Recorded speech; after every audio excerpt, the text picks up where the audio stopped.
So let's agree with Daddy Hope here. He's talking sense. So on the left is the best public passenger train Zimbabwe can offer. On the right is the train I ride when I'm in Switzerland. You see, some of our people now defend mediocrity daily, but we must stop and ask ourselves why. There is a psychological answer to it. A child who was born walking on top of sewage on the street will never understand why you think it is wrong. They can't visualize what they don't know. The environment of mediocrity is accentuated by equally mediocre politicians who never discuss these things.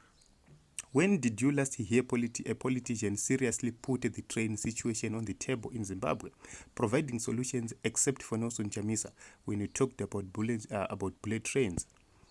He was ridiculed because most of our people have now habituated to a substandard lifestyle, to borrow a word made famous on these streets by my late friend Alex Magaisa.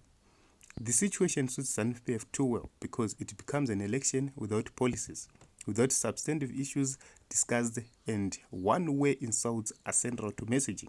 The politicians in the opposition must up the discourse and bring serious issues like the railway system on the table, explaining how much it would save Maizvenyika money and how it would save big business money. Have you heard about a politician running for office explain to us the cost of a moribund railway system to you and me? They must demonstrate knowledge, not only the problems but the solutions too. Meanwhile, how are the Zupco trains doing? What a tragic, sick joke that was. So this is the Zupco train in a sticker Murkuruona Mega. This is 2022. And this is in other countries. Just look at the terminal and look at our own. You will see the difference. Look at the train itself and look at our own. You spot the difference. This is the reason why we always say when people without ideas are taking a lead, we are doomed as a country, because they will always subvert our will through propaganda. You will be told kuti chitrain ichi cha19 gochanembe ichi chakasiwa naSmith ichi chichatibatsira. You will be told all nonsense dzekuti vision 2030, yet this is the vision. You can't call this a vision. How can you call blindness vision? So honestly, Team Zimbabwe, when we are speaking, we are talking about ideas. Ideas are there. But are the capable people with ideas in charge? No. What is being done to make sure that those with ideas actually allowed to explore and make sure that their ideas are heard? Those are the issues.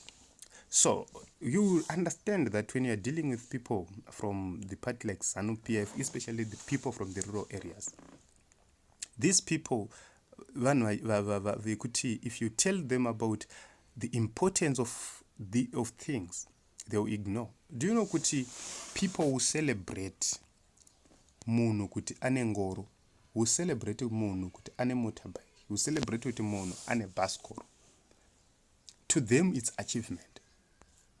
Vana vari kunyengerwa munhu akatosvika ane mota anoita sachapedza raini rese vachirwirana for the sake yekuti ane mota. Why?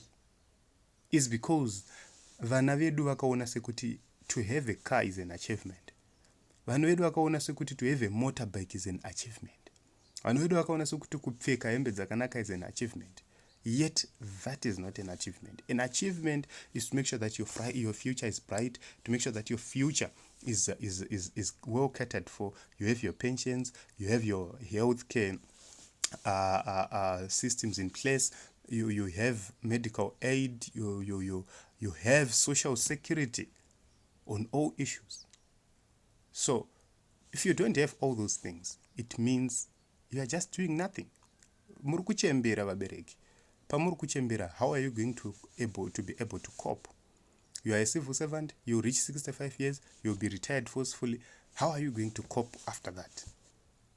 So how can you be a civil servant today, and after retirement we see you are now a vendor wakagara mustreet? Where is your pension? Where are your savings? Where is the future you built when you're young? So all those things, we really need to actually determine them through the election of a government which is responsible, for a government which fits and meets the standards we need as a country. Let's vote wisely this 2023. There is no need for us to mince our words when it comes to the issues of development, the issues of building Zimbabwe. We have to be direct and we have to be serious.